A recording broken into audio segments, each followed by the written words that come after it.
দেশের দ্বিতীয় বৃহত্তম কাঁচা চামড়ার মোকাম নাটোরের চক বৈদ্যনাথে এবার ব্যবসায়ীদের বড় দুশ্চিন্তার কারণ হয়ে দাঁড়িয়েছে দীর্ঘস্থায়ী লোডশেডিং।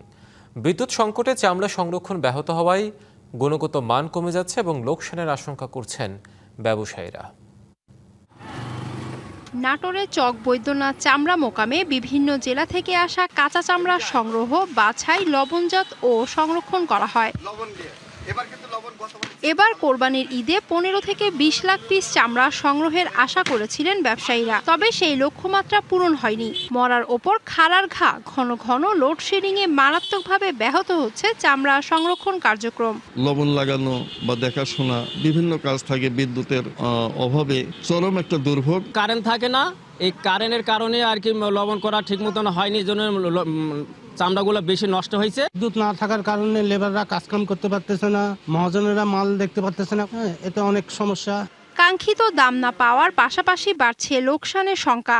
লোডশেডিং এর কারণে যারা ব্যবসায়ীরা আছে প্রায় কোটি টাকা ক্ষতিগ্রস্ত হয়েছে।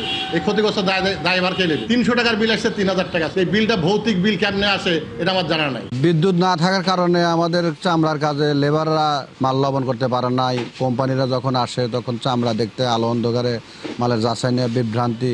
দ্রুত বিদ্যুৎ পরিস্থিতির উন্নতি না হলে এই গুরুত্বপূর্ণ শিল্প আরও ক্ষতির মুখে পড়বে জানান ব্যবসায়ীরা। যখন আমাদের চামড়া বেচা কিনা শুরু হবে সেই সময় থেকে লোডশেডিং ধীরে ধীরে বেড়ে যায়। আমাদের যে একটা কাঙ্ক্ষিত লক্ষ্য ছিল সেই লক্ষ্য অর্জনে আমরা ব্যর্থ হয়েছি।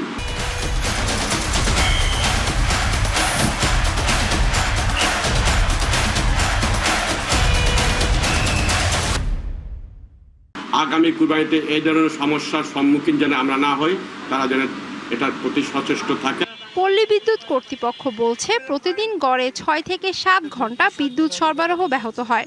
গেটের ত্রুটিজনিত কারণে 2.5 ঘন্টা এবং অন্যান্য লোডের ঘাটতির কারণে 3 ঘন্টা, টোটাল 5.5 ঘন্টা লোডশেড আমাদেরকে দেওয়া হয়েছে। আমরা চেষ্টা করতেছি, যেহেতু চামড়া রপ্তানিজাত পণ্য, তো তাদেরকে যতটুকু বিদ্যুৎ ভালো বিদ্যুৎ দেওয়া যায় সেটা আমাদের চেষ্টা আছে। এ অবস্থায় জেলা প্রশাসক দ্রুত বিদ্যুৎ সংকট নিরসনের আশ্বাস দিলেন।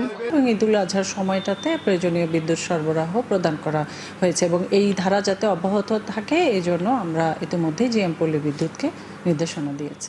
সংশ্লিষ্টরা বলছেন নিরবিচ্ছিন্ন বিদ্যুৎ সরবরাহ নিশ্চিত হলে বাঁচবে হাজারো ব্যবসায়ী ও শ্রমিকের জীবিকা।